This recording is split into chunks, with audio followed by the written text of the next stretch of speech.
Meanwhile, questions have emerged on the reception offered the Foreign Secretary upon his arrival at the Kotoka International Airport. Foreign Secretary Boris Johnson was met by a senior protocol officer and a director at the ministry. So, should he have been met by someone equal to him in position? Senior British officials, including the High Commissioner, awaiting the arrival of the Foreign Secretary. Spotted was a Senior Director of Protocol and Director of European Affairs at the Ministry. The private jet carrying the Foreign Secretary touched down at the Kotoka International Airport at 12:40 Wednesday afternoon. Maverick, flamboyant and controversial Foreign Secretary Boris Johnson steps out of his flight, expresses joy as he is welcomed by his staff here in Ghana. The first time a senior British Foreign Secretary visited Ghana in many years. The journalist and media freak Foreign Secretary will not deny an interview exclusively to TV3. Any words on your arrival here in Ghana? Well, I'm delighted to be here. It was no doubt a pleasant trip. It was a very pleasant trip. I'm delighted to be here with my friend Mr. Adam Afriyie, who's our special envoy to Ghana. Questions have emerged on why the Foreign Ministry could not send a senior official equal in status to the British Foreign Secretary to meet him at the airport. TV3 has learnt the British High Commission Protocol Department notified the Foreign Ministry about the coming of the Foreign Secretary.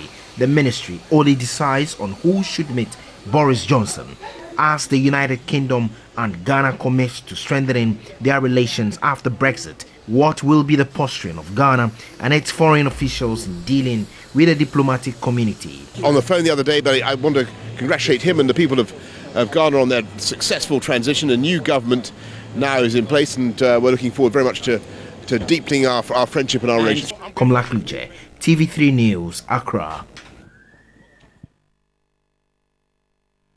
Now, Boris Johnson was not met by any high-level minister at the airport. What may have accounted for this? My colleague Edward Kobe joins us live with international relations expert Dr. Vladimir Entridanso.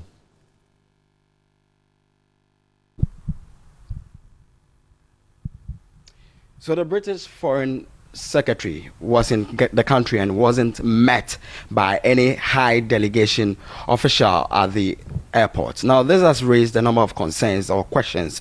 We've been joined this evening by the Dean of Academic Affairs of the Ghana Armed Forces Command and Staff College. He is also an international relations expert. He's going to help us discuss this very issue.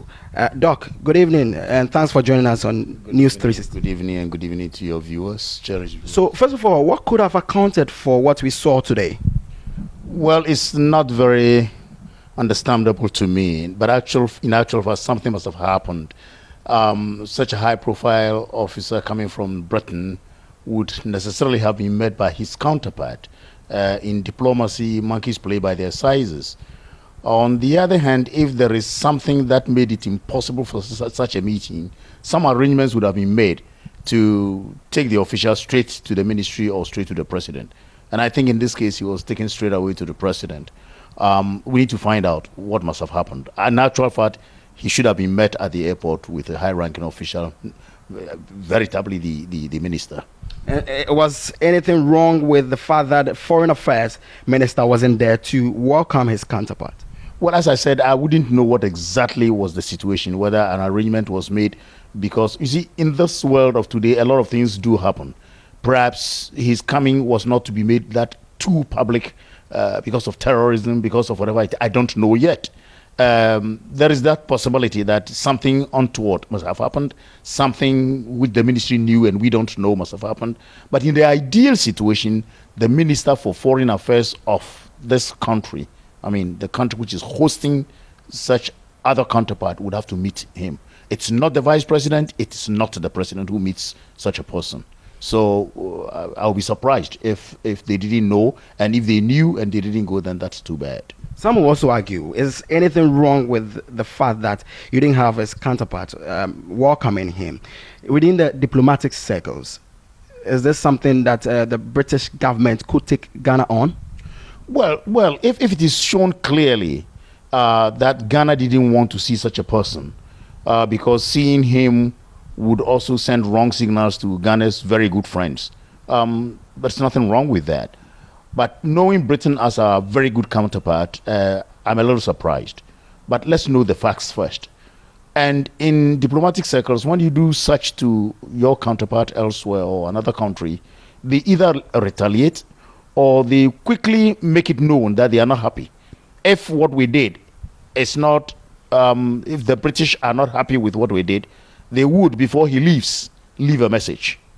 Educate us a bit. In what circumstances can we have such a situation occur where a foreign secretary enters another country and we don't have any high-level delegate or official welcoming the person? Several instances.